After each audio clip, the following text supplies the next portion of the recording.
Ara. Que casco, gràcies per la invitació. No parlaré català perquè suposo que tindreu dificultats en seguir-me y tampoco puedo parlar euskera, así que hablaré castellano, que es lo que podemos entendernos un poco mejor. Después, el que quiera hablar en euskera, yo le escucharé con mucho gusto con el aparato.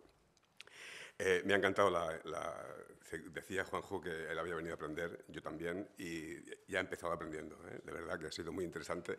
Y me ayuda a introducir una primera idea, ¿no? Es decir, él hablaba del derecho.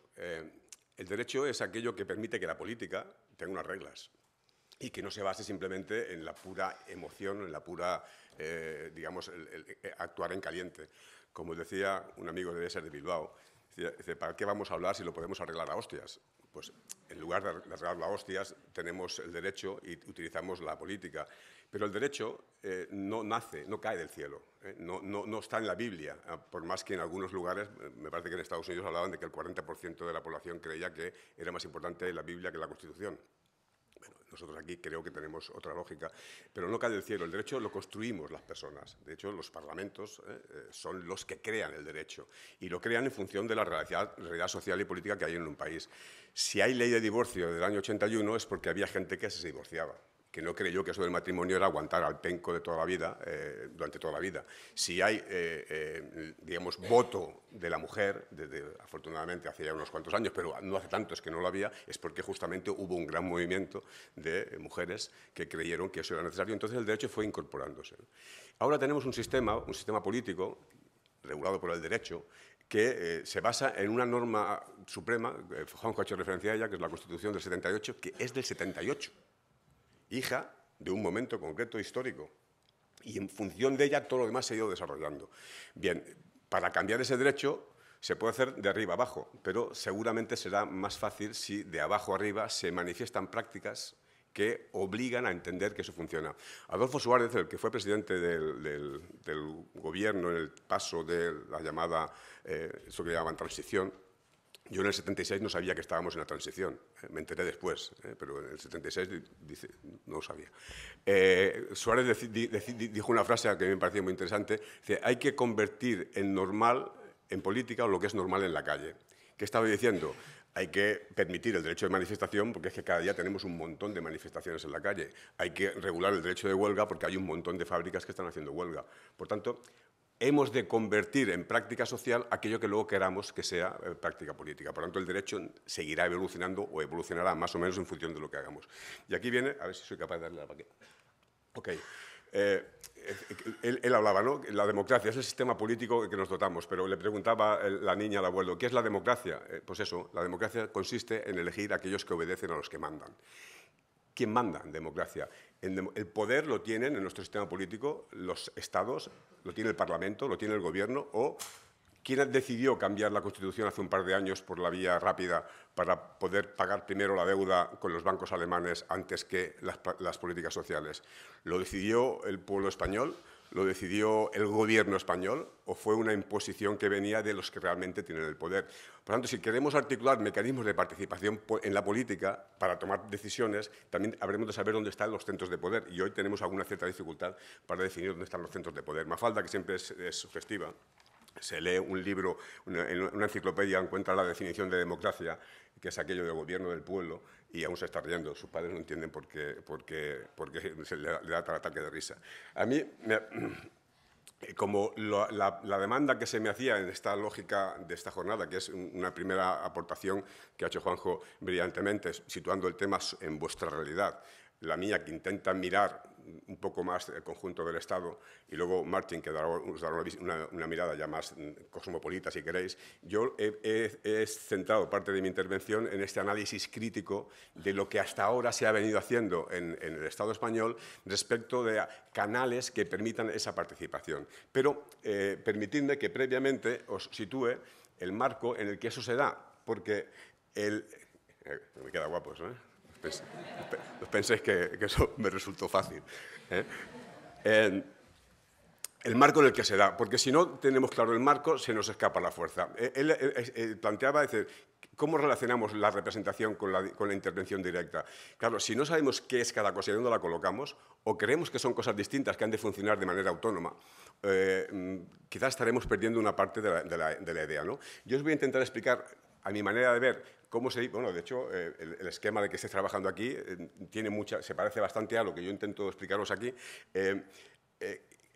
Cuando hablamos de democracia estamos hablando de una especie no es un misterio como el de la Santísima Trinidad, porque no es un misterio, pero tiene ese elemento mágico, si queréis, en el que es una cosa que a la vez tiene tres cosas más. Padre, Hijo, Espíritu Santo y un solo Dios, ¿no? Que se dice la mitología cristiana. Bien, yo creo que la democracia tiene esas tres dimensiones, ¿no? La elección de representantes, que tiene toda una lógica que tiene que ver con las listas electorales, cuáles son las circunscripciones, cómo se eligen a los representantes, cómo se les controla, cómo sabemos lo que hacen, cómo nos explican lo que están haciendo. Tiene toda una lógica, no voy a entrar en ella, pero que es la lógica que ha monopolizado la acción política en los últimos 30 años. Es la lógica que, además, la interpretación que ha hecho el Tribunal Constitucional de nuestro sistema político es justamente esta, ¿no? Es decir, aquí lo que vale es la representación. Eso es lo sustantivo. Lo demás es adjetivo, hay que hacerlo de vez en cuando, pero no se pasen ustedes mucho, que lo que vale de verdad es lo que dicen los representantes. Pero yo, corrígeme si me equivoco, Juanjo, que tú eres más sabio jurídico que yo, esa interpretación que hace el Tribunal Constitucional permitiría cualquier otra. Porque la Constitución, si yo la quiero interpretar, yo soy un jurista de secano, también podría interpretar que es posible dar más fuerza a la democracia directa, porque el texto te permite lo suficiente ambigüedad como para hacerlo. Pero la lápida, la interpretación lapidaria, marmórea, que ha hecho hasta ahora el supuesto intérprete de la Constitución, nos da que el eje principal está en la representación. Pero fijaros, el artículo 23 de la Constitución, cuando regula el derecho a la participación, habla de dos cosas: elección de representantes y participación directa, dice, de la ciudadanía, que es esta dimensión directa que yo os pongo aquí, que a mi manera de ver, y esto lo aprendí mucho de los amigos suizos, a mi manera de ver no se puede hablar de dimensión directa de la democracia o de participación directa de verdad si no está acompañado de la decisión. Los fuegos artificiales de vamos a escuchar lo que decéis, que está muy bien, que es muy interesante, que es muy importante que haya espacios de debate, está bien, pero luego alguien tiene que decidir. La cuadrilla, ¿qué se hace esta noche? Vale, pero luego alguien tiene que decidir. O deciden los dos líderes de la cuadrilla o decide el conjunto de la cuadrilla, pero alguien tiene que tomar la decisión. En el ámbito de la democracia directa, yo creo que es el ámbito de la decisión política del pueblo. Ámbito que está muy bien desde el punto de vista poético de reconocerlo, pero ojo que no pensemos que todo el pueblo piensa lo mismo que yo o que vosotros, porque luego el pueblo vota lo que vota y si no, a los hechos me remito. El pueblo, cuando tiene que votar, al final acaba tomando decisiones a veces más llevado por el impulso anímico o emocional que no por digamos, un ejercicio racional de qué es lo que tendría que hacer, ¿no? El ejemplo que ha puesto Juanjo de la Constitución Europea es clarísimo, ¿no? Y fue gente que fue a votar la Constitución Europea.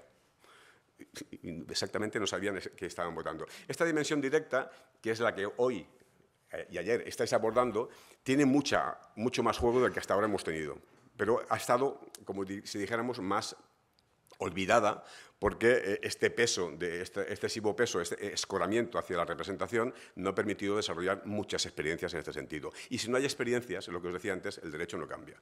Y las pocas experiencias que han habido han tenido muchísimas dificultades. Yo recuerdo una sentencia del Tribunal Supremo del año 2002, debía ser, o 2004, que le dijo al gobierno español: oiga, ¿cómo que el Ayuntamiento de Almuñécar no puede hacer un referéndum para aprobar su planeamiento urbanístico? ¿Y eso por qué? No leí las argumentaciones del Gobierno, pero seguramente una argumentación sería que la estructura del Estado, uno de los pilares del Estado, estaba en una plaza de Almuñécar. Y claro, si movían la plaza, se iba a caer el Estado. Es absurdo, de todo punto de vista, que la dinámica local, municipal de una ciudad dependa la decisión política de que el Gobierno español, el Gobierno central, autorice que el pueblo de esa ciudad pueda decidir cómo ha de ser su planeamiento urbanístico. No tiene ningún sentido. Pero eso no tiene gran respuesta en la práctica. Y ahora viene esta tercera pata que yo le llamo, bueno, dialéctica, llamadle como queráis, pero esta tercera pata en la que lo que se procura es que haya contraste de argumentos y que el debate sobre la política no sea solamente el debate que hacen los medios de comunicación que están, iba a decir todos, pero bueno, que están generalmente, digamos, contaminados de intencionalidad. No hay más que ver las portadas de los periódicos cada mañana para ver qué es lo que importa. ¿Sabéis el chiste ese de que estaban Aznar y Felipe González, cuando en la época de Felipe González todavía era presidente del Gobierno, se fueron al Parque del Retiro a tener una conferencia para que nadie les escuchara. Y estando en el Parque del Retiro se les cayó el remo. Estaban navegando, todos los periodistas afuera, se les cayó el remo. Felipe González se bajó de la barca, fue caminando sobre las aguas, cogió el remo, se volvió a la barca y siguió remando, ¿no? Al día siguiente, la portada de los periódicos. El País, Felipe González resuelve una situación complicada.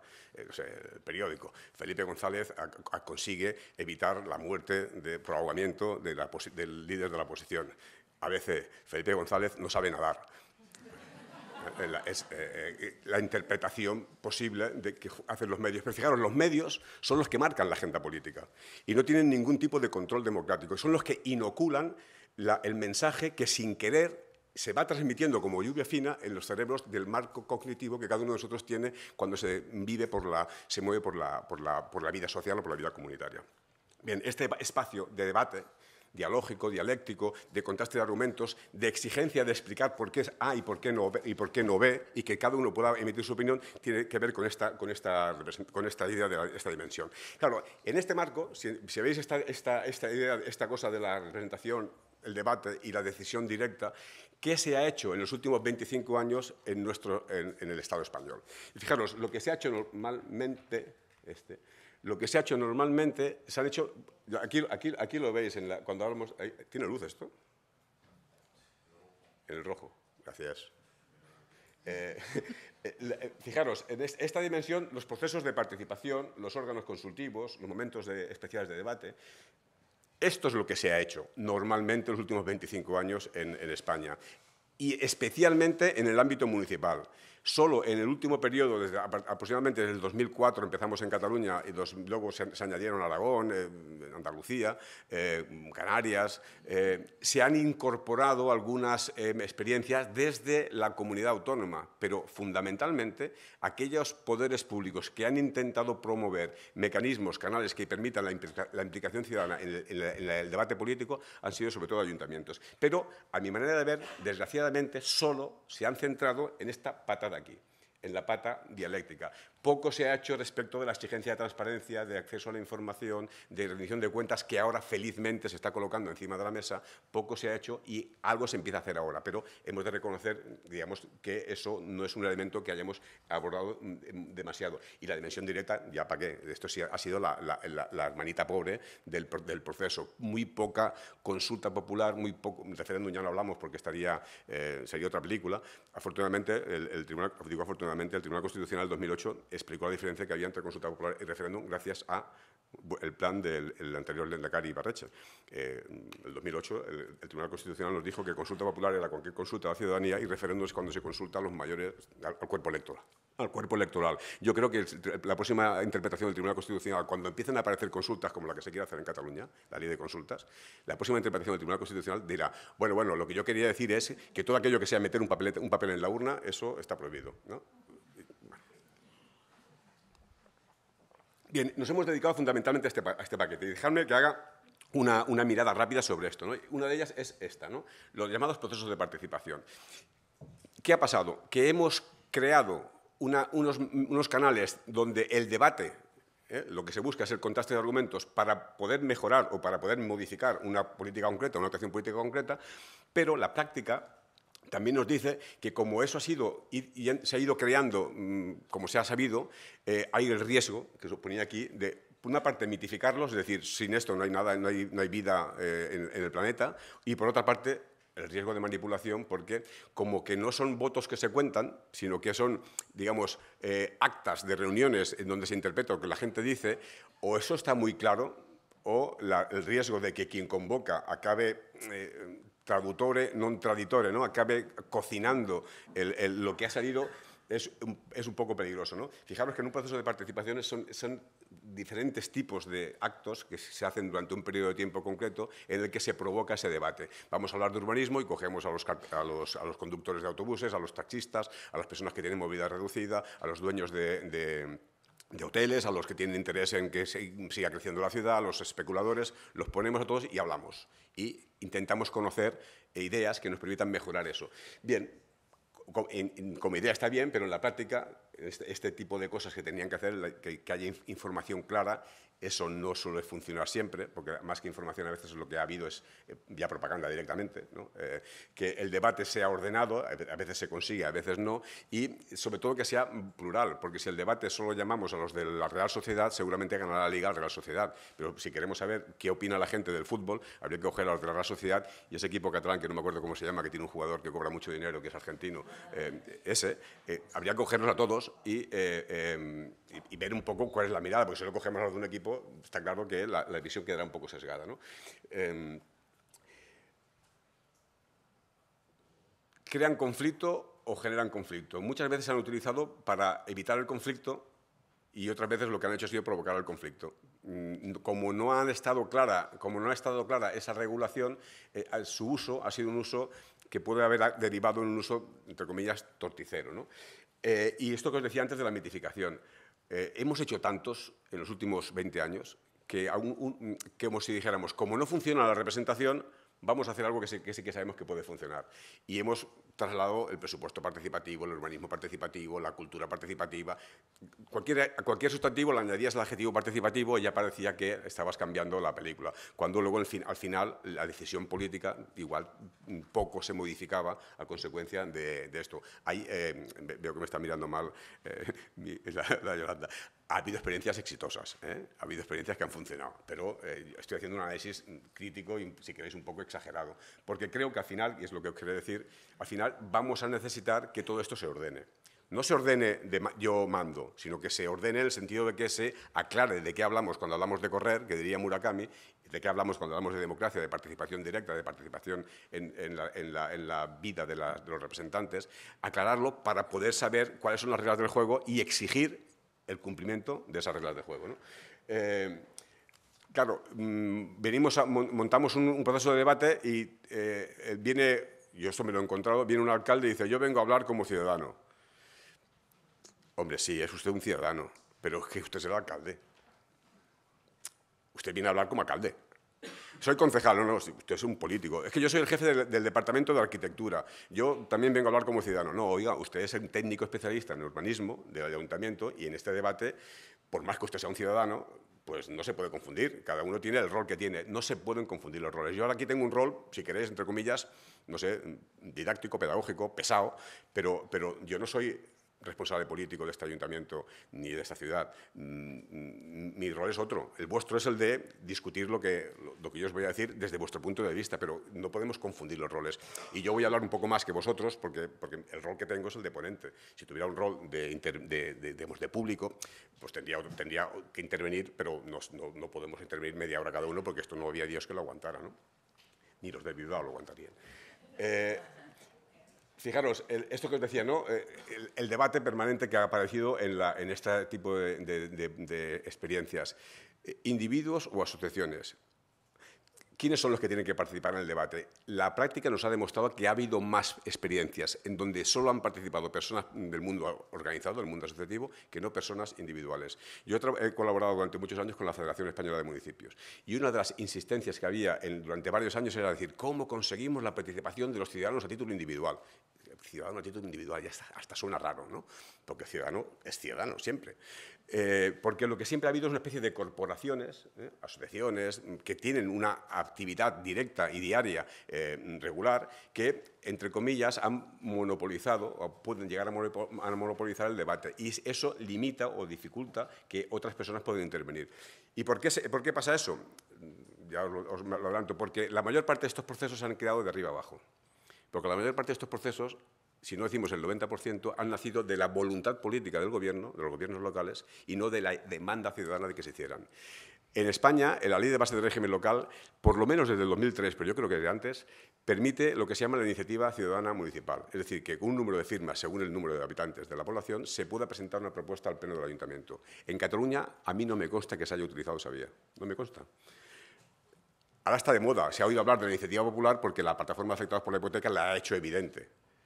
Pero hasta hace 3 años esa herramienta era poco utilizada. ¿Y por qué creo yo que era poco utilizada en el mundo local? Porque aquellos que podían promover su desarrollo ya tenían relación directa con el alcalde, con el concejal de turno, que son las asociaciones, la gente organizada. Y fijaros, se olvidaban de que era el pueblo al que querían trasladar allá y no provocaban la implicación, aunque solo sea con la formalidad de una firma, para decir, oiga, es que esto que yo propongo no solo lo proponemos 4 de la Junta o 4 de mi bloque, sino hay 400 más que creen que eso debiera debatirse en el Pleno Municipal.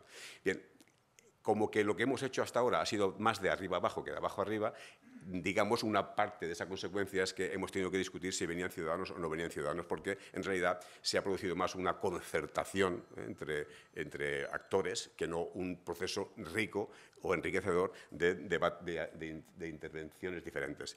Lo que os decía antes de la manipulación y la fiabilidad. Ojo, que a mí me han venido. Yo he trabajado durante unos cuantos años en la Generalitat de Cataluña promoviendo este tipo de procesos en ayuntamientos y me han venido personas de esos municipios a decirme, oye, que es que lo que han puesto en el informe final del debate no sale lo que dijimos en el grupo que yo estaba. Y he preguntado a la persona que hizo el resumen y en confianza me ha dicho, es que el alcalde me ha dicho que lo quite. Bueno, ¿cómo podemos evitar eso? Porque si no, perderemos una herramienta que es muy importante. Si no damos garantía de credibilidad y de fiabilidad a estas cosas que nos inventamos, y Anchas Castilla, bueno, no quisiera yo decir eso, en el sentido de que, dice, ala, que cada uno campe por sus fueros, podemos perder fuerza o potencia en cómo hacer la música esta, ¿no? Lo mismo, y esto lo hago muy rápido, lo mismo respecto de los llamados espacios de participación, ¿no? Los consejos consultivos, las audiencias públicas, los foros de debate. Mutatis mutandis, voy a pasar rápido aquí porque me gustará más escuchar cómo lo planteáis vosotros. Mutatis mutandis es algo parecido. Y fijaros, con un agravante, a ver si lo tengo aquí, con un agravante, que la mayor parte de los órganos, aquí no lo sé, seguramente en el País Vasco tenéis esa singularidad que os da vuestra propia historia, pero en mi tierra y en muchas partes del Estado, la composición de los órganos llamados consultivos es fundamentalmente, entre comillas, corporativa, es decir, gente representante de asociaciones. Y un debate, si aquí no ha ocurrido, me lo decís, es, oye, ¿por qué esta asociación que tiene 50 socios tiene un voto y yo que tengo 5.000 también tengo un voto? Porque se están confundiendo y piensan que ese órgano de participación es un órgano de representación, cuando nadie les ha elegido para ser representantes de nadie. Es un órgano representativo, pero no de representantes. ¿Veis la diferencia? Es un órgano en el que gente con opinión reconocida porque se mueven en el territorio, se comparten su opinión con otros y en ese sentido son representativos, pero no son representantes porque nadie les ha elegido. Y darle un carácter de representación que puede comportar luego un nivel de decisión es un error desde el punto de vista democrático porque no tienen el poder delegado por nadie con soberanía para que puedan decidir.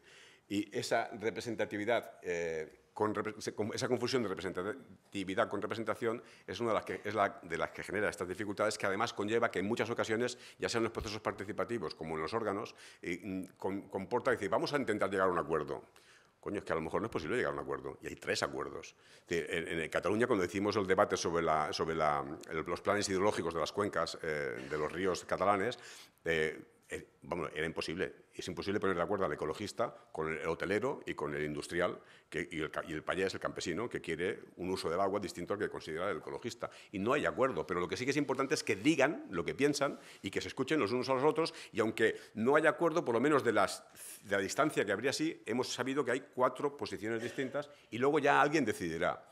Pero ese alguien que decidirá solo puede ser el gobierno legítimamente elegido en las urnas, o mediante proceso democrático, o el pueblo soberano por sufragio universal. No cabe que decida un órgano consultivo o un órgano de participación como los que aquí estamos planteando. Quiero acabar con... Me paso esto rápido, porque no quiero... Coño, me estoy yendo para atrás. Vale, aquí viene la película, ¿no? Oye, ¿y tenemos cultura política? Que decía Juanjo. Yo creo que sí. Pero claro, eso también puede ser una opción ética, ¿no? Creo que sí. Yo os he puesto aquí una diapositiva que es una encuesta, es Cataluña solo, ¿eh? sea, son datos del resto de España. Cataluña, una encuesta que hace el Instituto de Ciencias Políticas y Sociales. Lo hace cada año y es una encuesta sobre comportamiento político. Pero hay una pregunta directa y concreta. ¿En algunas circunstancias un régimen autoritario, una dictadura, puede ser preferible al sistema democrático? Mirad lo que dice en el 2008 y mirad lo que dice en el 2011. Es decir, aquello que nosotros creemos que está pasando, que está cuestionando el funcionamiento del sistema político, hay una parte importante de gente que no cree que la solución sea mejor democracia, sino que menos democracia. Y fijaros si esto lo hacemos respecto a franjas de edad. Mirad la franja de los 18 a 24 años. Pasa del 4,3 al 12,8 en el 2011. Se multiplica por 3, del 4,3 al 12,8. Perdón, esto está mal, esto es el 2012. En el 2012 baja un poco, pero baja un poco, fijaros por qué. Porque me importa un pepino, se multiplica, aquí, en este caso, ¿dónde estás? Pasa del 4,35 al 6,6. Perdón, aquí aquí me he cuadrado, es igual. Lo que quería deciros es que hay un aumento considerable de personas que ante el mal funcionamiento de la política y de la democracia, no se posicionan en una alternativa a cambiarlo a mejor, sino en una alternativa a decir, es que a lo mejor este no es el sistema.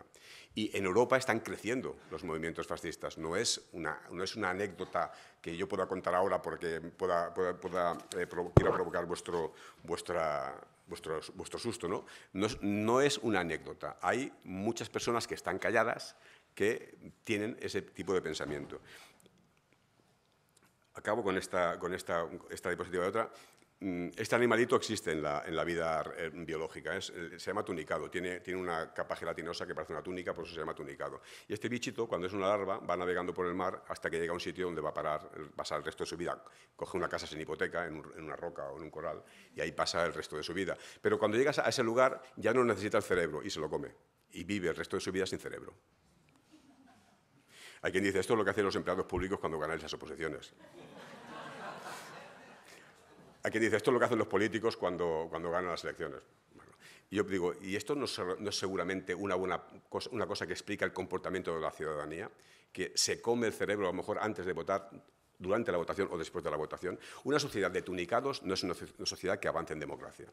Por tanto, esa cultura política que no cae del cielo, se ha de ir construyendo con praxis y con la actividad, tiene que ver con eso. Y aquí acabo ya finalmente, de verdad, aquí, collons, ahí. Esto es, acabo de verdad, no, esta no era, esta. Acabo de verdad con esta idea. Necesitamos un nuevo marco institucional. Necesitamos ahora aprovechar lo que tenemos para ir incorporando cosas que ayuden a meterse para adentro, para ir cambiándolo. Y eso quiere decir tener en cuenta los 3 elementos claves de un sistema democrático. La soberanía es del pueblo, eso no se discute. La soberanía del pueblo. Y no ha de ser mera retórica. No ha de ser mera retórica. O sea, un sistema democrático se basa en que quien tiene la última decisión es el pueblo. Y si la última decisión la tiene la señora Merkel, yo quiero votar en Alemania. Y si la última decisión la tiene el señor Francisco I o II, ya no sé cómo se llama el papa que toca ahora, yo quiero votar en el Vaticano, o en la conferencia episcopal. Pero el pueblo es el que tiene que tener la capacidad de tomar decisiones. Los poderes tienen que estar separados. Bueno, la teoría de separación de poderes, si Montesquieu levantara la cabeza y viera lo que está pasando con el Poder Judicial, con el Poder Legislativo, con el Poder Ejecutivo, supongo que se repensaría su teoría de la división de poderes, porque no hay nada más confundido hoy que son los poderes, cuando además aparecen otros poderes, como el poder mediático, el poder de los medios de comunicación. El sistema de derechos. No puede haber democracia si no hay derechos políticos, libertad de reunión, de asociación, y aquí de esto vosotros ya habéis conocido experiencias suficientemente desagradables respecto al respeto a los derechos. Y luego vivimos una sociedad que ya no es analógica. Ahora, la red es viral, se reproduce. Yo no estoy de acuerdo con que el voto, que la red sirva para votar cada día I like, I don't like, ¿no? Como el Facebook. ¿Usted cree que se tiene que pintar el banco de verde? Sí, no. No banalicemos la decisión política, pero que la red permite conectar a mucha gente, provocar debates, conseguir que haya más aportaciones, conseguir que esté más vivo el discurso, no hay ninguna duda, y eso evolucionará y seguirá evolucionando. Quiere decir con eso que para que mejore, y aquí ya acabo de verdad, mejore la participación directa, hay que tener en cuenta ese marco político, ese marco institucional, ese plan de actuación propio de un gobierno local, de un gobierno foral, de un gobierno autonómico, de un gobierno, me es igual de cuál, de la institución, que juegue con esas dos patas. Lo que puede hacer la institución desde arriba y lo que tiene que ayudar a que pase desde abajo, que se combine la acción institucional con la iniciativa popular, con la iniciativa ciudadana y darle más recorrido y más garantía de respuesta a aquello que ocurre con la iniciativa popular, que no acabe que has recogido 1,5 millones de firmas, vas al Parlamento y dices, muy bien, ha hecho usted un buen trabajo, tal día farà un any, que dicen en mi tierra, vuelva usted cuando quiera, y punto pelota. Eso no puede quedar así. Hemos de conseguir que esa iniciativa, que por ejemplo ha llegado al Congreso de los Diputados y no ha sido tenida en cuenta en el ejercicio legítimo de su función representativa, no lo voy a discutir, pero si los representantes no hacen caso a la iniciativa popular, tendríamos que hablar con los jefes de los representantes. Y si yo no me equivoco, los jefes de esos representantes no son sus secretarios generales de sus partidos, sino es el pueblo que los ha elegido. Por tanto, pregúntenle al pueblo a ver qué opina de esa iniciativa popular. Y si el pueblo dice que no, pues entonces ya nos quedamos contentos. Supongo que eso Martín lo explicará mejor. Pero en cualquier caso, necesitamos ese marco que permita tejer esas tres realidades. Ya, tiempo. Gracias. Es que ricasco, Fernando.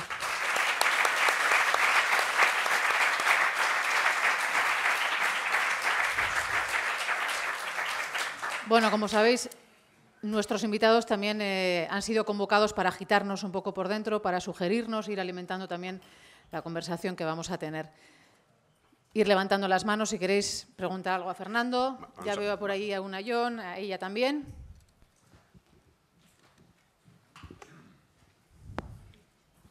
Apa, keixo, egunon. Hemen. Nere galdera pixatzen, partaidetza zuzenaren inguruan, esan dezu, bai nola jendeak nola prozesu parte hartzaileetan nola parte hartzen duen, eta iruditu zait esan dezula nolabait partaidetza hobea izaten dela elkarteen bidez egiten denean, individualki jendeak parte hartzen duenean, baino ez. Pixkat, zure esperientzia kontutan izan da, nola izaten da edo nola dira modu egokienak partaidetza individual hori jorratzeko eta benetan nolait partaidetza individual horrek izatea nolait eragin zuzena prozesu parte hartuetan eta nola elkarte bidez edo individualki egiten den partaidetza tentsio horretan nola garatu daitezkeen prozesu parte hartuak, ezakit argi geldituen galdera. Kaixo. ¿Contesto? ¿Sí? Rápido. Coño, me oigo yo a mí mismo. No sé, entonces no me he explicado bien. Yo no he dicho que sea mejor la participación con las asociaciones. Justamente creo lo contrario. Pero tampoco es exagerado, ¿eh? Es decir, hay que jugar con las dos cosas. Lo que ocurre sí que es verdad, lo que dices, que es más difícil buscar a las personas, porque tú estás en tu casa tranquilamente y te dicen, vamos a hablar del planeamiento urbanístico. ¿Y qué motivación tienes para eso si no estás acostumbrado a hacerlo? No hay una práctica, una cultura que te acostumbre a hacerlo. Seguramente quien convoca tiene que ir a buscar a ese tipo de personas. Os pongo un ejemplo para ubicarme, un ejemplo que he vivido directamente y por tanto no tengo que pedir permiso a nadie, ¿no? La Generalitat de Cataluña, con la última etapa en la que yo estuve trabajando allá, en el año 2008 o 2009, hicimos un proceso de debate, proceso de participativo, si queréis decirle, porque yo quería hacer una cosa que se llamaba el libro verde de la calidad democrática. Es decir, vamos a coger todo aquello que debiera de formar parte de una política que tenga como objeto mejorar la calidad del sistema democrático.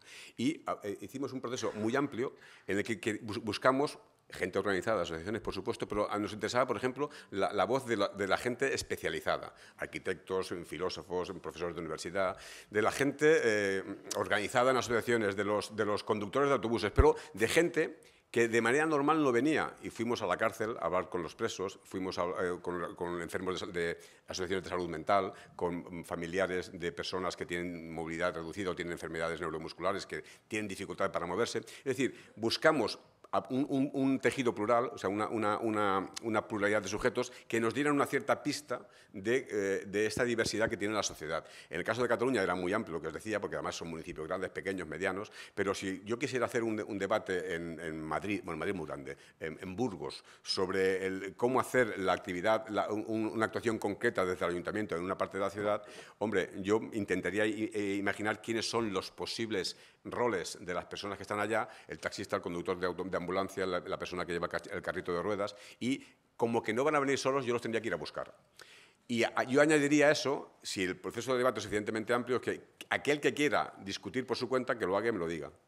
Pero yo tengo que asegurar unos mínimos. Porque si no, la urgencia del debate, que está motivada a veces por la urgencia del propio proceso administrativo, la urgencia del debate nos lleva a ir a encontrar lo fácil, que es la lista de entidades que vengan, que ya están hartos de ir siempre a lo mismo, o no, pero que merma la posibilidad de que otro tipo de opiniones se puedan hacer presentes. No es fácil, porque además mucha gente tampoco entiende, dice, ¿yo para qué voy a hablar si luego van a hacer lo que les da la gana? Hostia, entonces, ¿para qué voy a votar si luego va a salir otro que no es el que yo he votado? Pues lo mismo. O sea, tú vas a hablar y no tiene por qué cogerse todo lo que tú has dicho, pero lo importante es eso que decía antes. Vamos a hablar para no arreglar las hostias y vamos a intentar escuchar lo que dice el otro, porque a lo mejor es capaz de convencerte y todo. Ella. No, gracias, Fernando, por la ponencia. Ha sido muy ilustrativa y ha aclarado conceptos que son importantes. Y, bueno, has comentado una cosa que a mí me preocupa mucho y es la banalización de la participación ciudadana, que tiene mucho que ver, entiendo yo, con esos controles, la transparencia que hablábamos ayer y que también se ha mencionado hoy. Y sobre todo, y esto igual es más un comentario, pero te pido tu opinión porque a mí se me vienen a la cabeza algunas ideas, por ejemplo, en instituciones donde las personas acuden con un miedo reverencial o respeto reverencial, como queramos entenderlo, como la justicia, la administración de justicia, donde se promulga por algunos, las instituciones, los políticos, la participación, la democratización de la justicia con servicios públicos, y resulta que luego van las personas, los usuarios, y pueden ver, aunque no lo sepan, lo pueden notar, que no hay la calidad y la participación real que ellos esperan. Y en esos momentos, yo creo que he tenido la experiencia, hay miedo a presentar una queja. Se asume como norma, se asume que eso es lo normal, porque está en el paraguas de la institución respetable que es la justicia, y las personas que acuden allí se van pues, con un interrogante en la cabeza, pero con el temor de plantear las dudas que tienen. En mi opinión, también la participación ciudadana tiene que llegar a estas instituciones y se hablaba ayer, por ejemplo, de un servicio de información en las administraciones públicas, en los ayuntamientos, pero también podrían existir, por ejemplo, en estas instituciones que parecen intocables, pero que realmente si queremos ofrecer esa participación real y de calidad, por ejemplo, podría haber un servicio de información donde pudieran acudir los ciudadanos y decir, bueno, ¿y este servicio cómo funciona? ¿Quiénes son estos señores que están ahí? Porque son personas, son servicios conveniados por la Administración, entidades privadas que no se sabe muy bien de dónde han venido, no se sabe muy bien quiénes son las personas que la integran, pero prestan un servicio público. Y, por ejemplo, ese servicio público de información aclararía muchas cosas. Pues me gustaría saber quiénes son estas personas, qué objetivos tienen, su misión, los profesionales que están ahí. Gracias. Sí. Lo de la banalización tiene que ver con que se considere que se llame participación ciudadana cualquier cosa. Correr la Behobia no es participar en la política deportiva de Donosti o de Guipúzcoa. Correr la Behobia es correr la Behobia. O sea, no puedes llamarle a su participación política, ¿no? Cuando yo estoy en una asociación organizando una actividad, eso yo le llamaría participación comunitaria. La participación política tiene que ver con la política. Y entonces, todo aquel proceso de debate político, debate público sobre temas que no tengan que ver con la política, háganse todos los que quieran, pero no reservemos la idea de la participación ciudadana, digamos, para cuando tiene que ver con la política. ¿Cuándo hablamos de política y cuándo hablamos de un servicio público? Bueno, a veces las fronteras están desdibujadas, pero, digamos, si yo tengo que hablar de la política de transporte público de la ciudad de Donosti, puedo hablar con el conductor del autobús y que me dará una visión, pero el conductor del autobús no define la política de transporte, la define el Ayuntamiento de San Sebastián. Por tanto, tenemos derecho a reclamar, exigir, preguntar, tener información sobre el funcionamiento del servicio, y seguramente habrá un cuerpo técnico que nos lo explicará, pero si queremos intervenir en la política, hemos de hablar con el Ayuntamiento, con el que tiene el poder político. En nuestro sistema político hay un poder legislativo, ejecutivo, el judicial. Hay un poder que esto de la democracia, digamos, la tiene un poquito más olvidada, ¿no? El Poder Judicial tiene un órgano de gobierno, que es el Consejo General del Poder Judicial. De gobierno, un órgano que hace política, ¿no? Que no dicta sentencias, no dicta el derecho, no tiene jurisdicción, no dice el derecho, hace la política de justicia. Y ese órgano de gobierno no se elige por el pueblo. Es el único órgano de gobierno de nuestro sistema político que no se elige por el pueblo, que lo eligen los partidos mayoritarios. Si luego tú vas a la Administración de Justicia, respecto a la justicia, la ciudadanía tiene derecho a participar. El Tribunal del Jurado es una de estas cosas. Y luego está la acción popular, que se utiliza mucho. En vía penal, la acción popular, o en vía de disciplina urbanística o de temas medioambientales. Pero la justicia queda desdibujada. Y nosotros necesitaríamos tener acceso al funcionamiento de los servicios de la justicia, porque los jueces y juezas, por más que vayan vestidos de sotanas, no son sacerdotes, son servidores públicos, y necesitaremos tener acceso a esa información, pero sobre todo nos debería interesar el funcionamiento de la política de la justicia, ¿no? ¿Por qué no tiene apoyo, digamos, técnico el juez que está investigando un caso de corrupción que... Yo pongo un ejemplo antiguo para que nadie se me sienta afectado. Yo recuerdo un tiempo que me dediqué a hacer de abogado, que un juez al que yo tuve que ir a hacer un juicio de faltas, de una chorrada, de un accidente de tráfico, que alguien le había roto el retrovisor al otro, le había hecho un arañazo en la mano, nada. Ese era el juez que estaba investigando el caso de Quío y de las Torres de la Rosa, Javier de la Rosa, un caso de 200.000 folios. Y tenía que perder el tiempo en un caso de un juicio de faltas por una chorrada, cuando el delito grave que había que perseguir es esta pandilla de corruptos que estaban alrededor de esa película. Eso no nos lo explican. Y, por tanto, me gustaría poder decir, oiga, ¿cómo se define la política judicial en este país? Es un tema que no está sometido a debate. Vamos, yo no he escuchado en ningún sitio donde eso se debate y que se elija al Consejo General del Poder Judicial, ya no te lo explico. En Suiza vi una vez con Martín, se elegían jueces, había una lista y tú elegías al juez del territorio. En Estados Unidos también pasa eso. Bueno, yo no sé si eso es demasiado bueno en nuestra cultura política, pero, mira, los jueces si queréis no, pero el Poder Judicial. ¿Otra? ¿Sí? Ahora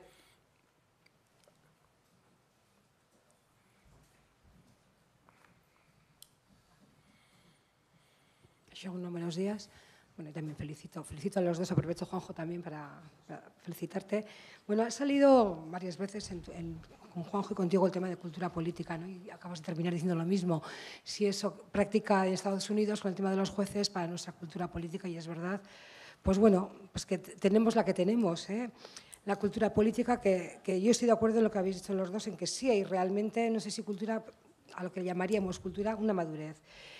A ver, también creo que los dos habéis coincidido, y que yo también comparto, por supuesto, que, en fin, que la democracia participativa, que la participación directa, desde luego en un caso podría sustituir a la representativa, ¿no? Estamos en un punto de ver cómo mejorar esa democracia representativa.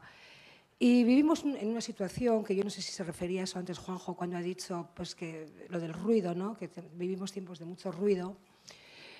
Pero bueno, yo lo entiendo que es bueno, pues todos estos movimientos desde hace 2 años, ¿no? Yo creo que su origen, su foco está pues, en el 15M, que a pesar de que mucha gente creo que piensa que eso ya ha desaparecido y se ha muerto, yo soy de las que pienso que no, que son el que ha dado lugar a toda esta serie de movimientos, mareas, plataformas, como lo queramos llamar, ¿no? Y lo conozco un poquito de cerca.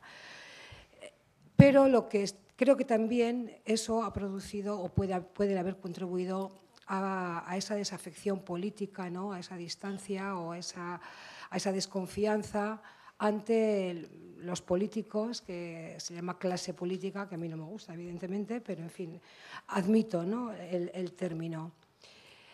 Y ahora, para mí, pues no sé qué es cómo lo plantearías tú, me gustaría, o sea, ¿cómo se podría saltar esa distancia ahora que ha habido entre una sociedad que yo creo muy politizada y unos jóvenes muy politizados, o sea, con mucha conciencia política, lo que llamamos conciencia también cuando yo era joven, ¿no?, con esa desconfianza que hay ahora hacia los políticos, ¿no? Hay un ejemplo bastante reciente que es con el tema de la plataforma de las hipotecas, ¿no?, de la PA, y lo que pasó en el Parlamento hace poco, ¿no? Creo que era por una iniciativa que presentó el Partido Socialista con el tema, creo que era del suelo de las hipotecas, no sé qué cuestión, ¿no?, en el que realmente el Partido Socialista asumía los principios que decía la PA, pero por un procedimiento que, digamos, evitó que la PA directamente, ¿no?, pudiera presentarlo, pues la propia, no sé si era Ada Colau o alguien de la PA, que decía, manifestó su molestia, su malestar contra que el Partido Socialista había hecho suyas las reivindicaciones. No deja de ser, pues así tal y como sale en la prensa, pues un poco contradictorio, ¿no?, cuando decimos, bueno, ¿qué es lo que nos interesa? Que esto, en fin, con el Parlamento que tenemos ahora está condenado a no salir nada, ¿no?, pero bueno, pero que esto realmente llega al debate o quién lo presenta, pero sobre todo lo que yo entiendo es una gran desconfianza entre todos estos movimientos y lo que son los partidos políticos, los que hay, ¿no?, los que están. Entonces, ahí los políticos pueden ver realmente unas inquietudes, porque son reales, ¿no? Poníamos los ejemplos de hace 30 años, ¿no? Hay ley de divorcio, ley del aborto, una serie de leyes, porque está en la calle ya esas demandas, pero ahora, ¿cómo se puede producir esa traslación y cómo se puede aprovechar, digamos, en la política más institucional, pues toda esa fuerza que hay en estos movimientos? Eskerrik asko. De aquí 5 o 6 años alguien dirá que desde el 2007 estamos en una transición. Como nos dijeron luego que en el 76, 77, 78 estamos en una transición. El mundo cambia, la sociedad cambia, no estamos en una época de cambio, sino en un cambio de época, dicen los que analizan más la situación, y realmente la dinámica social es absolutamente distinta. El trabajo con el que yo empecé cuando tenía 14 años, que parecía que podía acabar en la fábrica en la que empecé para toda la vida, eso ya no existe. Ahora son los mileuristas, los minijobs, la fuerza de los sindicatos en las empresas, que bueno, aquí tenéis algunas excepciones, pero la fuerza sindical es diferente ahora de hace 30 años. Los partidos políticos que se recuperaron en el año 77, 78, no todos, pero se recuperaron algunos, tienen una estructura que se parece más a la del siglo XIX que a la del siglo XXI. Es decir, tenemos una política del siglo XVIII o XIX y tenemos una sociedad del siglo XXI. Eso no cuadra. ¿Qué ocurre? Pues que estos movimientos que han aparecido están interpelando a todos los actores políticos, instituciones, partidos, sindicatos, asociaciones, están diciendo, oiga, que es que los canales que estáis utilizando hasta ahora no nos están sirviendo. Hemos cuestionado la ILP, lo han conseguido. Había algunos que ya lo decíamos desde el punto de vista más conceptual, que eso era insuficiente, pero ellos lo han demostrado en la práctica. Necesitamos más demostraciones de estas en la práctica para poder conseguir que se modifique esta norma, porque es que el apoyo social que ha tenido la iniciativa, no solamente los que han firmado, sino el apoyo social, la simpatía que ha generado eso, bueno, pues demuestra que hay una voluntad o una necesidad de interpretar la vida política de otra manera. Lo que ocurre es que luego con eso hay que ser un poco curosos, en castellano, ¿cómo se dice? Cuidadosos. Hay que ser un poco cuidadosos porque no nos pasemos de frenada. Es decir, Juanjo lo ha dicho muy claramente y me ha parecido interesantísimo, ¿no? Es decir, ahora, como hicimos en los años 80 y 90, que nos inventamos los procesos participativos porque la elección solamente no nos gustaba y trajimos Porto Alegre y los portamos a Cataluña y al resto del Estado pensando que aquí éramos igual que los brasileños y no somos iguales y además hay temas mucho más complicados que esos. Nos pasamos de frenada a lo mejor y ahora decimos, como esto no funciona, vamos a hacer consultas populares allá, a doju, a granel, a tope. No. Es decir, aprendamos de la experiencia. Aprendamos de la experiencia quiere decir que reconozcamos que el sistema actual tiene muchos fallos, no está funcionando adecuadamente, necesita el reset, el sistema ha caído, hay que resetearlo y que en esa reelaboración del software que permite esa actividad no nos sirven los elementos muy antiguos. Hemos de incorporar cosas nuevas, pero con unos elementos básicos claros: soberanía popular, derechos de las personas, control de los poderes. Entonces ahí aparece la información, la transparencia, la rendición de cuentas. Ahí aparecen todos esos conceptos que ahora toman vida. ¿Alguien había oído hablar de la transparencia en política antes de 5 años, hace 5 años atrás? Yo llevo muchos años en este negocio, bueno, en esta actividad quiero decir, negocio porque niega el ocio, para entendernos, pero hay palabras que aparecen nuevas. El lenguaje, había un profesor de literatura alemán, Viktor Klemperer, que tiene un libro maravilloso, os lo recomiendo, no es mío, no vengo a hablar de mi libro, La lengua del Tercer Reich. La Lingua Tertium Imperi, LTI, la lengua del Tercer Reich. Es un señor que vivió en la Alemania nazi en los años de la auge del nacionalsocialismo en Alemania y de la Segunda Guerra Mundial, y era judío. Pero tenía que salir con una estrella, lo echaron de la universidad, como su mujer era aria, no acabó en un campo de exterminio. Pues este tipo escribe su vida, sus vivencias en esa época, y tiene una frase que para mí es lapidaria. Dice, el lenguaje crea y piensa por nosotros.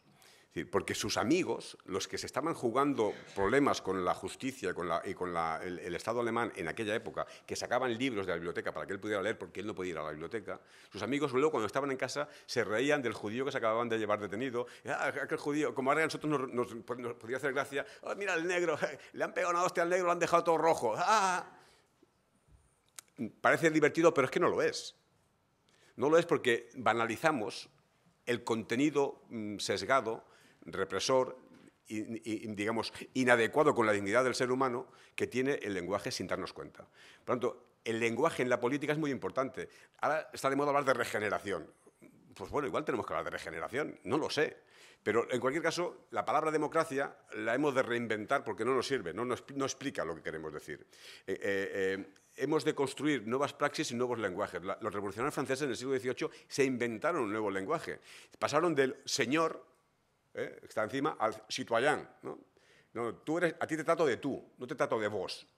Parece una tontería, pero fue un cambio importante. Incluso quisieron cambiar los nombres de los meses, brumario, vendimiario, eso no les salió bien. Pero intentaron cambiar el lenguaje. Nosotros hemos de conseguir cambiar el lenguaje para que el lenguaje nos ayude a cambiar.